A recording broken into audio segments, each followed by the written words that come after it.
at what point did you get arrested? Because you did get arrested on this trip.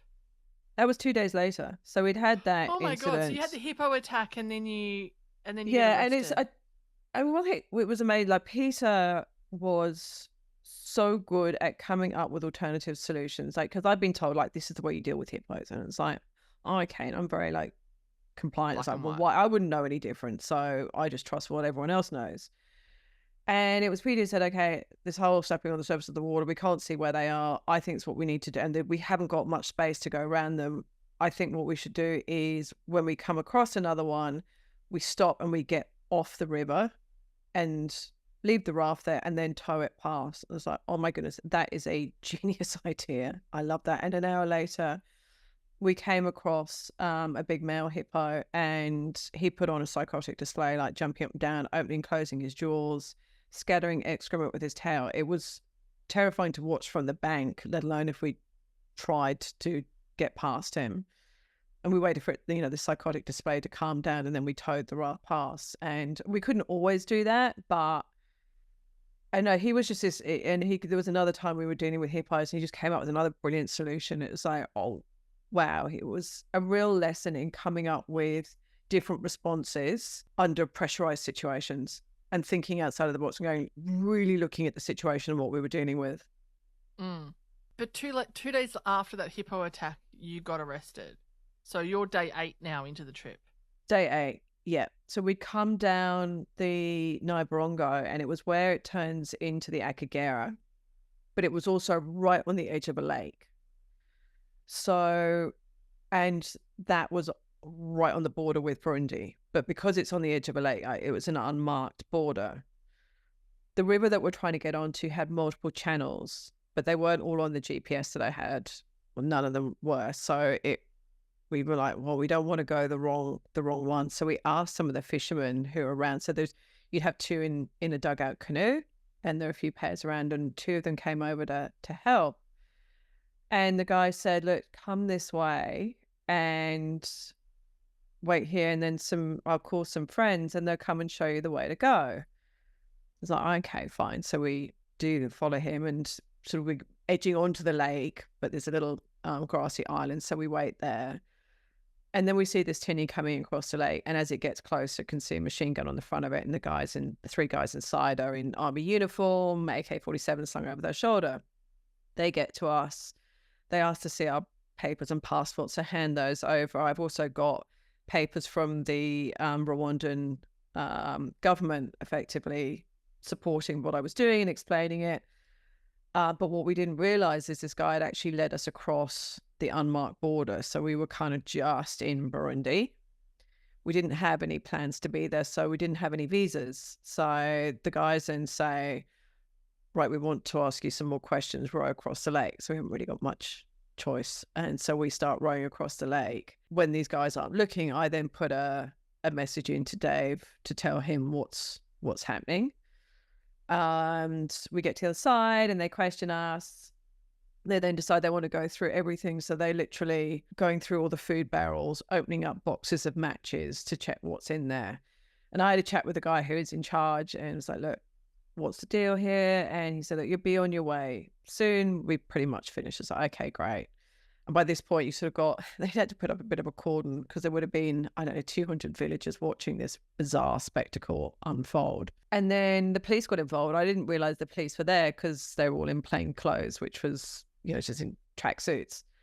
And they decided they wanted to make more of it. So they said, right, we want you to come for more questioning, load all your stuff up in the back of this flatbed ute. And so we did. And it also had 2 benches back to back. So then they said, right, climb up there. So there was 2 of us on each side and a armed policeman on each corner. And we start careering through the Burundian countryside. And we had one stop. And I said, look, please, can we get change? Because we're all in paddling gear. It's getting dark. It's getting cold, which was true. And they said, okay, fine. But I knew that I'd be put in a room on my own. And so I'd be able to get another message out to Dave to let him know what was happening. So did that. We carry on and we get to the police compound. And none of it's threatening. Like they're not being nasty or aggressive with us. And we're shown into a room and there's more questioning about what we're doing, why we're doing it. and asking about marital status and all of these sorts of things. And then eventually it's like, right, you're going to be effectively put under house arrest, so taken to a hotel, which I was going to have to pay for. We had to hand over our phones, passports, cameras, the whole lot, but I managed to keep sort of hidden on me the GPS and the sat phone. And we got outside and we were sort of given a couple of minutes to grab whatever we wanted to take with us, and everything else was put in a storeroom. So then we're waiting for transport to take us. And this guy comes over, and who turned out to be the chief prosecutor of the area. And he came up to me and he said, "Oh, I hear you're unmarried and you don't have children." I'm like, "Yeah." He said, "That's shameful." I was just about ready to snap the blows. Like, "Oh, I'm tired. I'm cranky. I'm hungry." I'm surprised you didn't lie or weren't advised to lie. In that situation, I mean, wouldn't have made any difference. There were some times where I did, yes, fib about my marital status just because it was going to be easier. But in that situation, it was like, I didn't think it was going to make much of a difference. And this guy just smiled at him and said, "Yes." Shameful, though. Shameful. Shameful. Couldn't believe it. So then we're taken to this hotel, and I use that term quite loosely, and armed guard outside on the road. But there was this raised veranda, so it was like first floor, and that's where my room was, and it had doors opening out onto this veranda. And so under cover of darkness, I literally sort of commando crawled out there with the sat phone, because obviously I needed clear line of sight to the satellites, and sparked up the phone and put a call into Dave. And I was very relieved when I heard his voice, and he's like, "Sarah, it's all going to be fine. Just be calm, be compliant. Work's underway to get you out." And a couple of days later, after a slightly tense exchange, we were released back into Rwanda. And a couple of days later, we were back on our way.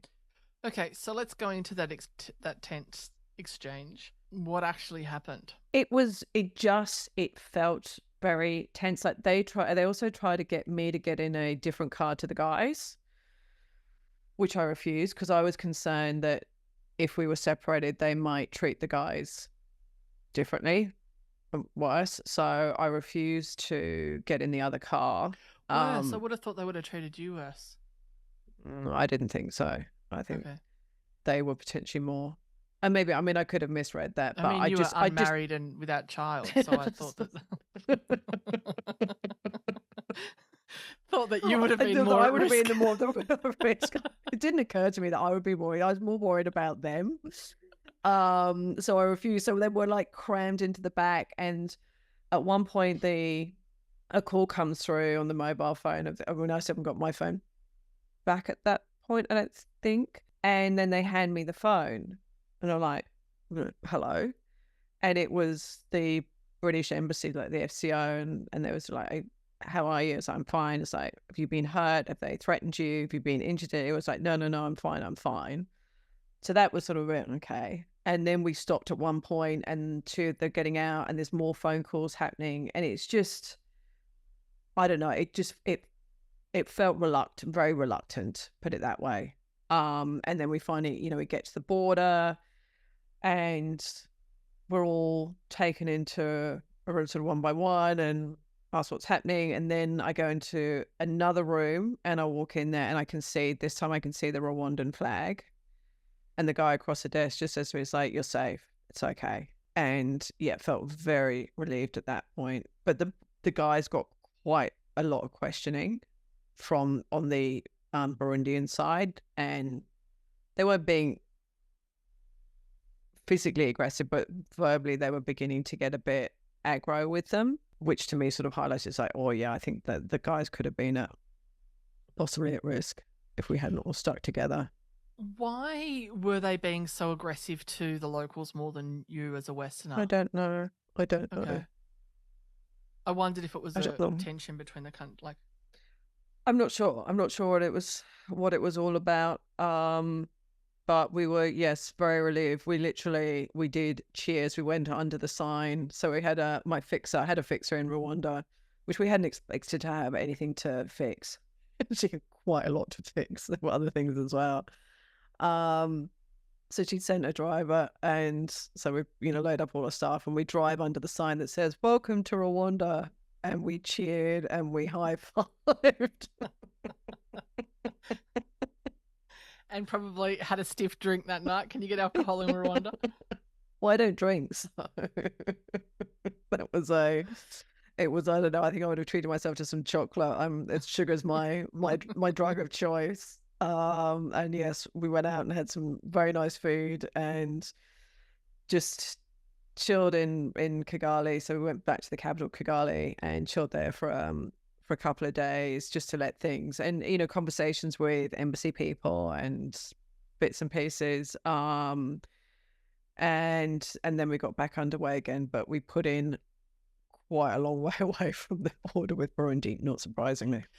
So did they take your raft out of the river as well? If they asked you to take off Oh, we everything had to from the take, raft? yeah, we had to, and then I mean, we used the time because we'd gone through down the river, we'd gone down, it was very muddy and stuff. So it was like, okay, we'll take our time. We'd washed it off, deflated it, packed it all down. So then we could transport it on cars and things. And so, yeah, it's like a big land people carrier so that we could put everything on the roof and inside and then get transported to the river and get going. I'm surprised at no point considering how thorough they were. I mean, you mentioned that they were going through even packets of matches and stuff to have a look and see in them. I'm surprised that they didn't search your person and that you could thankfully hide the sat phone and GPS on you. Was really lucky to do that. And I did actually, when we were being searched, they did look at the sat phone when they were just going through everything, and they didn't realize it was a sat phone. And it was Koa who said, "Oh, it's just a mobile phone." And then after that point, I hit it, and there wasn't the communication to go, "Oh, I think there was another phone." Like they just didn't. Yeah, there wasn't the comms there, thankfully, and yeah, was just able to make sure I had some kind of communication device on me. Scary stuff. So that's day 8. So 8 days in, we've had a hippo attack or 2, and then you've been arrested. And this is where it was so valuable having Dave, because I knew he would call me on it if I was being reckless. Like there was no doubt on that side. And, as he said, like, just settle it down for a couple of days and then you can get going again. It's like, okay, great. Because otherwise I think I definitely would have started to self-doubt and question, should I be doing this? Is this, a bit of universal messaging coming through going, stop? But having him there that I knew would say if I was being reckless or dumb was really valuable, what another confidence giver. And then it was someone to bounce decisions off with, because, having never done anything like this, having him there as a sounding board, again, just gave me huge confidence. So I could say, okay, well, I'm thinking of doing this when we were having challenges getting across Lake Victoria. And he's like, yeah, sounds good. Okay, great. So I didn't have to second guess myself. Yeah. Or I could ask him for advice.